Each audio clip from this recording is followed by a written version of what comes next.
What's the best age to get a child a phone? Is there the right age? What should you do? If you find yourself in this situation and if you've asked yourself this question before, then this video is for you. Let's just get started. You see, every home and situation is different. I don't think there's a one size fits all when it comes to our kids getting phones. There's some things to think about, because what is that right age? As parents, the thing that really is clear to me in my mind is I want to go to a place where I'm protecting them, but also I'm not bringing a rebellion. And I think that's kind of the battle that's going on, is I don't want that rebellion to take place because of my overprotection. Real quick, I just wanted to pause for a second to say thank you for joining me today. I'm your host, Caleb Becker with eCreateBiz. Let's jump right back in. Why would I, as a parent, be worried and concerned about protecting my kid with the phone? Well, I think that goes without saying. We know the dangers as parents, and we know what we've struggled with, and we don't want our children to struggle with those same things. I think that's why we become protective, because we know our own limitations. So let's just look at the dangers, all right? And let's talk about that for just a little bit. The dangers that I see are being distracted. That's a huge one. It's just wasting time looking at stuff on the phone. Another one is immoral reasons. And then we also get influenced. These algorithms are pushing content based on your interest. And we don't want to get influenced. And I think that's another danger that we see. I think we as parents need to make this decision without our emotions. And I'll explain that later, what I mean. Okay, so to try to lay this out properly so we have everything out on the table so we know what we're looking at, let's look at the reasons why we would get a phone for our kids and why we wouldn't, all right? Whatever age that they're at. So our son right now, he's 14 years old. So he's at an age where other 14-year-olds have phones like himself, all right? So let's just kind of look at this from that perspective. But whatever age your child is, or if you're a grandparent and you're taking care of your kids' children, or you're helping to mentor your children in this, the thing that we need to consider is we've got to lay it out. Why would we and why wouldn't we? So in the case of why would we, well, because we could contact them anytime we need to. Their friends have a phone and we don't want them to get left out.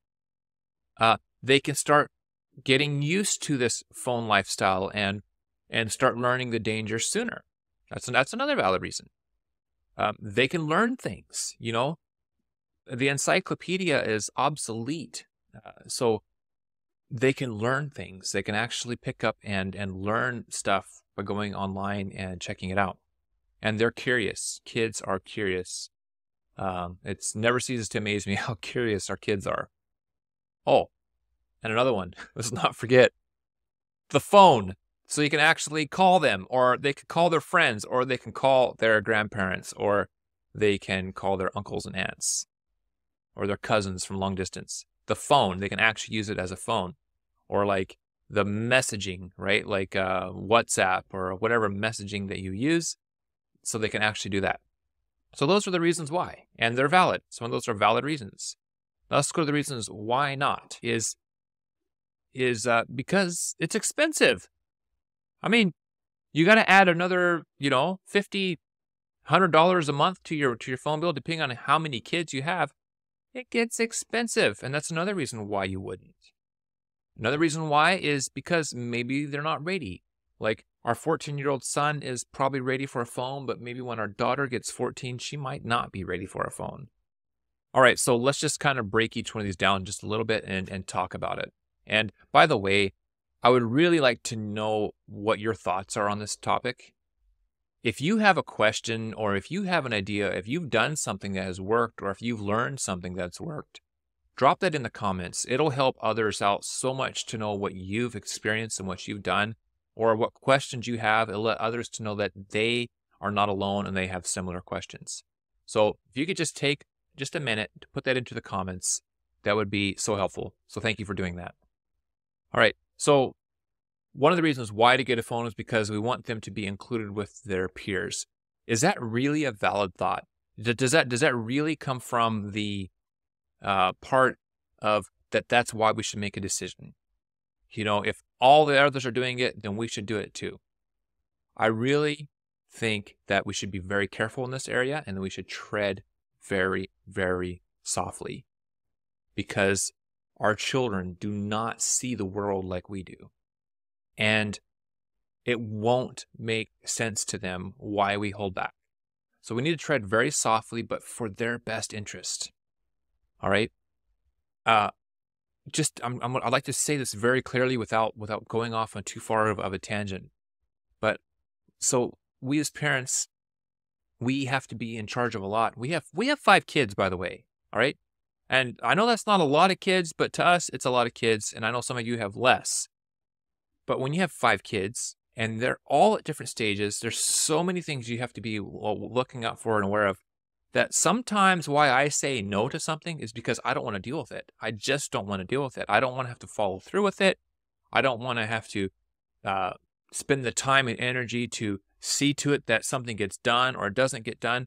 So I say no because I'm out of time. I'm out of control. I'm out of whatever. But that's not a good reason to say no to a phone and to a child. We've got to tread very softly. We need to make a decision knowing that it's going to cost us more time. And please hear me out, parents. It's going to cost you more time. I'm sorry, but it is. It's going to cost you more time. Whatever decision you make, just be ready for that. That you're not going to make a decision that's going to give you more freedom. You're making a decision that's going to cost you more time. So I'm with you all the way on that one. Just understand that. Believe me, it's not forever, but it will cost you more time. The reason why we need to tread softly here and make sure that we are not excluding them from their peer group. If the peer group that they would connect with is not a trustworthy peer group, if you have doubts about their integrity, if you have doubts about them associating with that, then hear me out. You as a parent restraining from connecting with that peer group through a phone is a way to protect. And it allows you as a parent to know now's not the time. Now's not the time for this. All right. When your peers at school are all on phones, it totally leaves them out. They can plan stuff as buddies and they're left out. They come back to school the next day and talk about all the fun they had. Your kid was left out because they weren't included in that. All right. And that's a good reason to think about having and adding a communication device for your child. For that reason. And it's a good reason. The world changes. All right. The world does change. It's changing. So when we make a decision on that we want them to be included into their peer group and not be left out, what we're promising at that point is that that's the reason why I'm giving this to you. But also as a parent, I'm also going to be following up with you on this communication device. And that's really the best thing we can do for our kids, even though they won't fully understand it. They might never fully understand it. But when you're allowing them access to their friends in a way that they can contact them directly, and it's their own personal device, it's no different than having our child have a car. The moment we let our child have a car is the moment we've dedicated our time and energy to make sure that they're driving safely and they're getting to the places that they need to go safely. And a communication device like a phone is no different. There's so many things that can trap them and get them in trouble. And we as parents are there to help them through that. Now, if we're making this decision based on money, based on based on the economics of your household income, I also think we need to tread softly in this area too. Money should not be the determining factor of why you're not buying it. And let me repeat that. Because you don't have the money should not be the reason why you don't get your kid a phone. Because that sends a really bad message. If that's why we're not giving them a phone, that sends a very insecure message to your children. Your children don't need to feel that burden and that weight of not having the money. if you've decided that you can get your child a phone and you don't have the money for it, do whatever it takes to get the money for it. Do whatever it takes. Yes, it's expensive, but just do whatever it takes. Because it's the principle that we're going for here. We're not going for an emotional reason, and we're not going to go for a financial reason of why we do or we don't allow our child to have a phone. So if money is a problem, do what you got to do to make sure you can increase that income so that they can have a phone. And if money is not a problem, you still need to go through the reasons why you're going to get them a phone. Just because somebody has money doesn't give them the liberty to go ahead and get their child a phone. They need to know why, and they need to know if now is a good time. So it goes both ways. When it comes to giving the child a phone, we don't just give them the full fire hose and here you go, here's the phone, walk away, and they're done. No, we got to do it slowly. We have the privilege right now of having a 14-year-old, and we haven't had a child with a phone yet. Right now, here's a plan that I'm going to go with. That phone that I'm going to give my child to use, it's still my phone. It's the bill that I'm paying. It's still my phone. It's a number that I'm going to associate to that phone that he can use. So I'm giving this to him for a communication device, but it's still mine. So I'm going to take care of it. For right now, this is how this is going to work. I'll have it available for him when he needs it. This is my way of giving him a communication device at this point. And this will be my way of helping him through the phone and what this phone's going to do. I'll be able to show him things that he can do. I'll show him things that he can't do, but I'll be able to at least be with him in it. And yes, it's going to cost me more time. That's just how it's going to be. The message that I want my son to understand is that, again, that this is not his phone. This is just a phone. This is just, again, another extension of my phone, and he's allowed to use it. That phone is still mine, and even the phone number is still mine. Whether I transfer it to him or we go ahead and we upgrade him to another phone number, I'm not going to make any promises of where and how this phone's going to go because this is ground that I've never been down before. All right?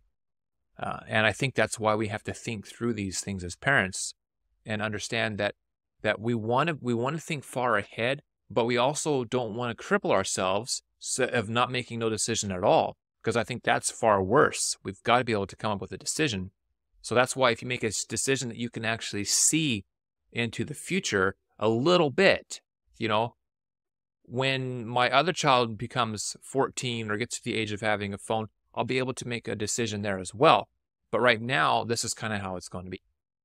And I think we have to give ourselves that kind of liberty as parents to be able to make those decisions with that within the realms of what we feel like is something that we can understand. Another important element to giving a child a phone is the filtering. It's worth it to spend extra money on a filter, a really good filter that you can put on the phone.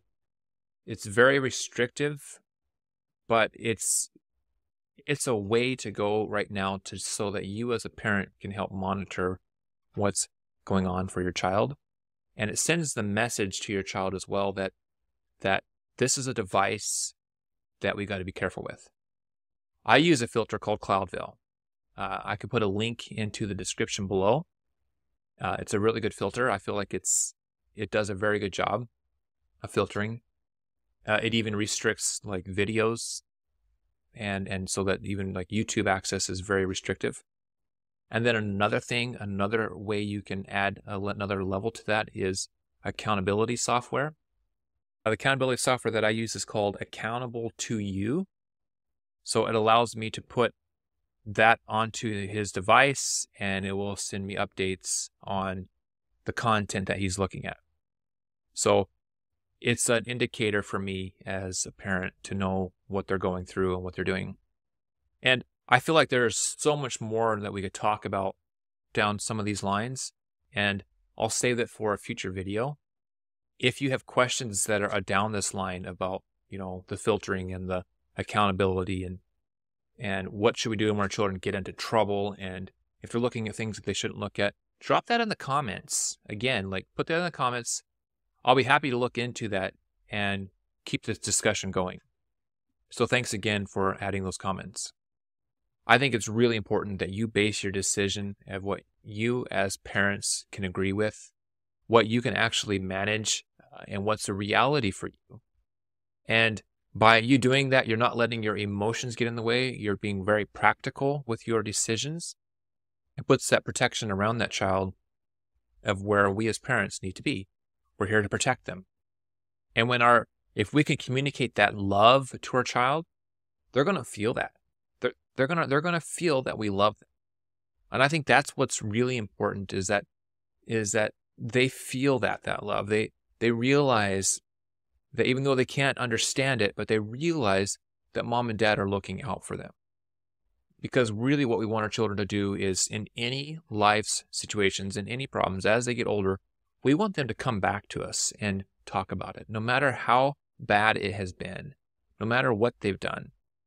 And if we can get that communication to them very clearly, and they can feel that love and support, then making a phone decision and giving them a phone becomes a lot clearer to us as parents.